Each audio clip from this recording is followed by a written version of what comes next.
नमस्कार दोस्तों, स्वागत है आप सभी का आपके अपने YouTube channel GK search engine पर। आज है 19 सितंबर और 19 सितंबर से रिलेटेड राजस्थान करंट अफेयर्स के जितने भी इम्पोर्टेंट क्वेश्चन हैं उन सभी को हम इस वीडियो में डिस्कस करने वाले हैं।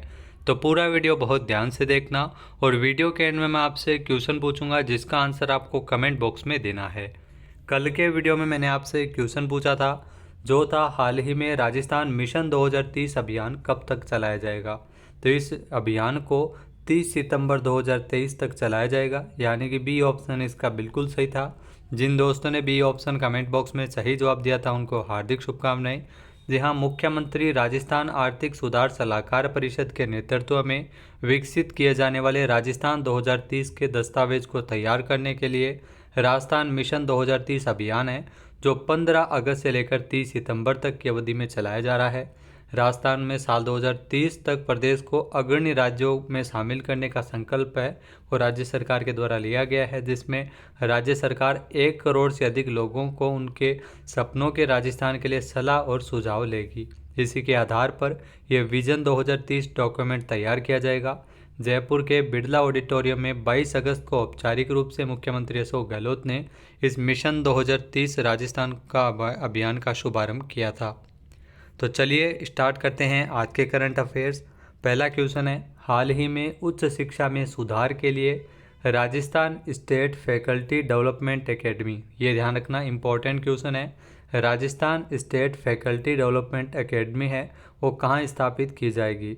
तो इस एकेडमी को जयपुर में स्थापित किया जाएगा, यानी कि ए ऑप्शन इसका बिल्कुल सही है। आइए जानते हैं इम्पोर्टेंट फैक्ट्स। तो राजस्थान के मुख्यमंत्री अशोक गहलोत ने राजस्थान में उच्च शिक्षा के क्षेत्र में शैक्षणिक सुधार एवं उन्मुखीकरण के लिए जयपुर में Rajasthan state faculty development academy स्थापित किए जाने को लेकर मंजूरी प्रदान की है। इसके अलावा Rajasthan state faculty development academy के माध्यम से उच्च शिक्षा के क्षेत्र में सुधार एवं शिक्षकों के उन्मुखीकरण तथा गुणवत्तापूर्ण प्रशिक्षणों के लिए राष्ट्रीय और अंतर्राष्ट्रीय स्तर की जो प्रतिष्ठित प्रशिक्षण संस्थाओं से MOU भी किया जाएगा। अकादमी का भवन निर्मित होने तक इसका संचालन है वो कनक भवन स्थित महात्मा गांधी विद्यापीठ गांधी अध्ययन केंद्र में किया जाएगा। नेक्स्ट क्वेश्चन है, मुख्यमंत्री अशोक गहलोत ने समग्र शिक्षा अभियान के तहत माध्यमिक शिक्षा हेतु राजस्थान में कितने करोड़ रुपए के अतिरिक्त बजट के प्रावधान को मंजूरी प्रदान की है। तो इसमें आपको बता दें कि 107.71 करोड़ रुपए का जो बजट है वो इसके लिए रखा गया है, यानी कि ए ऑप्शन इसका बिल्कुल सही है।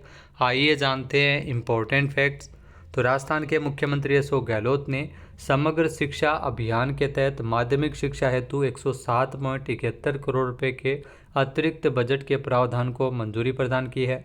राज्य सरकार के द्वारा समग्र शिक्षा अभियान के तहत पूर्व में कुल राज्यांश राशि 152.96 करोड़ में से 45.24 करोड़ रुपए है वो SNA के खाते में स्थानांतरित किए जा चुके हैं।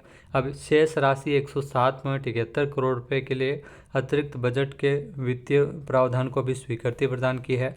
इस राशि को राजस्थान स्कूल शिक्षा परिषद के योजना के अंतर्गत खोले गए जो SNA खाते में हस्तांतरित करने की भी स्वीकृति प्रदान की है। नेक्स्ट है, हाल ही में कौशल विकास और डिजिटल साक्षरता को बढ़ावा देने के लिए स्किल्स ऑन व्हील्स, ध्यान रखना स्किल्स ऑन व्हील्स जो पहल है वो सबसे पहले किस राज्य में शुरू होगी। तो इसकी शुरुआत है वो की गई है और इसकी शुरुआत है वो सबसे पहले राजस्थान में होगी, यानी कि बी ऑप्शन इसका बिल्कुल सही है। आइए जानते हैं इम्पोर्टेंट फैक्ट्स। तो केंद्रीय मंत्री धर्मेंद्र प्रधान और लोकसभा अध्यक्ष ओम बिरला ने कौशल विकास और डिजिटल साक्षरता को बढ़ावा देने के लिए दिल्ली में स्किल्स ऑन व्हील्स पहल की शुरुआत की है। यहाँ स्किल्स ऑन व्हील्स एक अनोखा प्रयोग है जो राजस्थान में शुरू होगा और उसके बाद देश के अन्य हिस्सों में इसका विस्तार भी किया जाएगा। इस पहल का मुख्य उद्देश्य कौशल विकास में युवाओं के लिए सरकारी सहायता के बारे में जागरूकता पैदा करना है। नेक्स्ट है, हाल ही में राजस्थान ललित कला अकादमी की 64वीं वार्षिक कला प्रदर्शनी के निर्णायक मंडल ने राज्य के कितने कलाकारों की कलाकृतियों को पुरस्कार योग्य घोषित किया है। जी हाँ, 10 कलाकारों की कलाकृतियों को पुरस्कार योग्य घोषित किया गया है, यानी कि सी ऑप्शन इसका बिल्कुल सही है। आइए जानते हैं इम्पोर्टेंट फैक्ट्स। तो राजस्थान ललित कला अकादमी की 64वीं वार्षिक कला प्रदर्शनी के निर्णायक मंडल ने राज्य के 10 कलाकारों की कलाकृतियों को पुरस्कार योग्य घोषित किया है। इस प्रदर्शनी के लिए राज्य भर से 169 कलाकारों की 505 चित्र एवं मूर्ति शिल्प प्राप्त हुई थी, जिसमें निर्णायक मंडल ने प्रदर्शनी के लिए 64 कलाकारों की 78 मूर्तियों का चयन किया है। वहीं प्रदर्शनी के उद्घाटन अवसर पर जो पुरस्कृत 10 कलाकारों को 25-25 हज़ार रुपये के नगद पुरस्कार, प्रमाण पत्र और स्मृति चिन्ह दिए जाएंगे। नेक्स्ट है, हाल ही में केंद्र सरकार द्वारा राजस्थान में कितनी जीएसटी अपीलेट ट्रिब्यूनल स्थापित की जाएगी? तो ये ध्यान रखना, जीएसटी अपीलेट ट्रिब्यूनल जो राजस्थान में 2 स्थापित होगी, यानी कि ए ऑप्शन इसका बिल्कुल सही है। आइए जानते हैं इम्पोर्टेंट फैक्ट्स। तो वित्त मंत्रालय के द्वारा जो जीएसटी अपीलीय न्यायाधिकरण जो GSTAT जिसकी 31 पीठों को अधिसूचित किया गया है, ये सभी राज्यों और केंद्र शासित प्रदेशों में स्थापित की जाएगी। पहले चरण में सरकार के द्वारा 31 बेंच है वो नोटिफाई की गई है, तो सभी बड़े शहरों में स्थापित होगी। केंद्र सरकार ने देश भर में 31 जीएसटी अपीलेट अथॉरिटी स्थापित करने की अधिसूचना जारी की है, जिसमें आपको बता दें कि 2 अपीलेट अथॉरिटी है वो राजस्थान में भी स्थापित की जाएगी।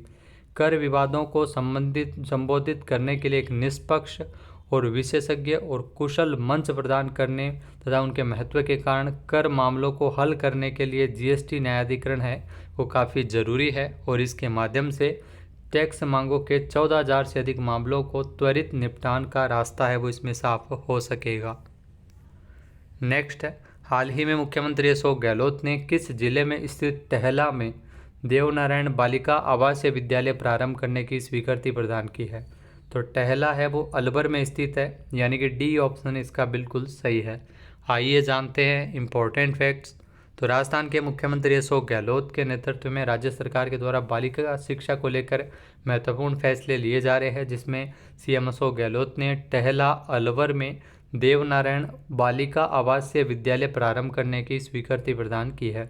ये आवासीय विद्यालय 280 जो छात्राओं की क्षमता वाला होगा तथा ये कक्षा 6 से लेकर 12वीं तक संचालित किया जाएगा। नेक्स्ट है, हाल ही में जापान में होने वाले 8वें टीचर एक्सचेंज प्रोग्राम के लिए राजस्थान के किस शिक्षक का चयन किया गया है? तो राजस्थान से स्वरूपाराम माली का चयन किया गया है, यानी कि सी ऑप्शन इसका बिल्कुल सही है। आइए जानते हैं इम्पोर्टेंट फैक्ट्स। तो जापान में होने वाले 8वें टीचर एक्सचेंज प्रोग्राम के लिए सेंटर फॉर एनवायरनमेंट एजुकेशन और शिक्षा मंत्रालय भारत सरकार की ओर से देश के 10 शिक्षकों में इसमें सिरोही जिले के डोडवा विद्यालय के वरिष्ठ अध्यापक स्वरूपाराम माली का चयन इसमें किया गया है। Asia Pacific cultural centre for UNESCO के तत्वावधान में इसका आयोजन किया जाएगा। 17 से लेकर 24 सितंबर तक यूनेस्को की ओर से संचालित जो शैक्षणिक कार्यक्रम शिक्षा, संस्कृति, खेल और तकनीकी मंत्रालय जापान सरकार के सहयोग से आयोजित किया जाएगा। नेक्स्ट है, मुख्यमंत्री अशोक गहलोत ने राज्य जीव जंतु कल्याण बोर्ड का नाम किसके नाम पर करने की घोषणा की गई है? तो हाल ही में सीएम अशोक गहलोत द्वारा राज्य जीव जंतु कल्याण बोर्ड का नाम है वो अमृता देवी के नाम पर किया गया है, यानी कि सी ऑप्शन इसका बिल्कुल सही है। आइए जानते हैं इम्पोर्टेंट फैक्ट्स। तो राजस्थान के मुख्यमंत्री अशोक गहलोत ने राज्य जीव जंतु कल्याण बोर्ड का नाम है वो अमृता देवी के नाम पर करने की घोषणा की गई थी। अमृता देवी का बलिदान सभी को पर्यावरण संरक्षण की प्रेरणा देता है। राजस्थान के जोधपुर शहर से 28 किलोमीटर दूर खेजड़ली गांव में वर्षों पहले हरे वृक्ष खेजड़ी के लिए अमृता देवी के आह्वान पर 363 लोगों ने बलिदान दिया था और समूचे विश्व में प्रकृति और पर्यावरण को बचाने की ये पहली प्रेरणा थी। तो पर्यावरण संरक्षण को प्रोत्साहन देने के लिए अमृता देवी के बलिदान को इम्पोर्टेंट देने के लिए जो सरकार के द्वारा राज्य जीव जंतु कल्याण बोर्ड का नाम है वो अमृता देवी के नाम पर किया गया है। नेक्स्ट है, भारत की G20 अध्यक्षता के तहत G20 फ्रेमवर्क वर्किंग ग्रुप की जो चौथी और अंतिम बैठक है इसका आयोजन कहाँ किया जा रहा है? तो इस बैठक का आयोजन छत्तीसगढ़ के रायपुर में किया जा रहा है। सी ऑप्शन इसका बिल्कुल सही है। 18 से लेकर 19 सितंबर तक ये बैठक है वो छत्तीसगढ़ के रायपुर में आयोजित हो रही है। आइए जानते हैं इम्पोर्टेंट फैक्ट्स। तो भारत की G20 अध्यक्षता के तहत G20 फ्रेमवर्क वर्किंग ग्रुप की जो चौथी और अंतिम बैठक है वो 18 से लेकर 19 सितंबर तक छत्तीसगढ़ के रायपुर में शुरू हुई है। यहाँ ये समूह प्रमुख व्यापक और आर्थिक मुद्दों पर नवीनतम वैश्विक आर्थिक दृष्टिकोण पर चर्चा की सुविधा प्रदान करता है। G20 सदस्यों, आमंत्रित देशों और विभिन्न अंतर्राष्ट्रीय और क्षेत्रीय संगठनों के 65 से अधिक प्रतिनिधि इस बैठक में हिस्सा ले रहे हैं। अगला क्वेश्चन है, हाल ही में विश्व बांस दिवस कब मनाया गया है? तो हाल ही में विश्व बांस दिवस है वो 18 सितंबर को मनाया गया है, यानी कि ए ऑप्शन इसका बिल्कुल सही है। आइए जानते हैं इम्पोर्टेंट फैक्ट्स। तो बांस एक प्रकार की घास है जो तेज़ी से बढ़ती है और अपनी ताकत के लिए जानी जाती है। इस बहुमुखी और टिकाऊ संसाधन के लाभों का जश्न मनाने के लिए हर साल 18 सितंबर को विश्व बांस दिवस मनाया जाता है। विश्व बांस दिवस की स्थापना 2009 में विश्व बांस संगठन के द्वारा की गई थी। बांस का जश्न मनाने पर विचार करने के लिए 2009 में बैंकॉक, थाईलैंड में पहली बार विश्व बांस कांग्रेस के दौरान इसे प्रस्तावित किया गया था। अब बात करते हैं आज के हमारे क्विज के, जिसका आंसर आपको कमेंट बॉक्स में देना है। तो आज का क्विज है, राजस्थान सरकार के द्वारा शुरू की गई विश्वकर्मा कामगार कल्याण योजना में आवश्यक उपकरणों की खरीद पर कितने रुपए अनुदान दिया जाएगा? एक बार फिर से सुनिएगा।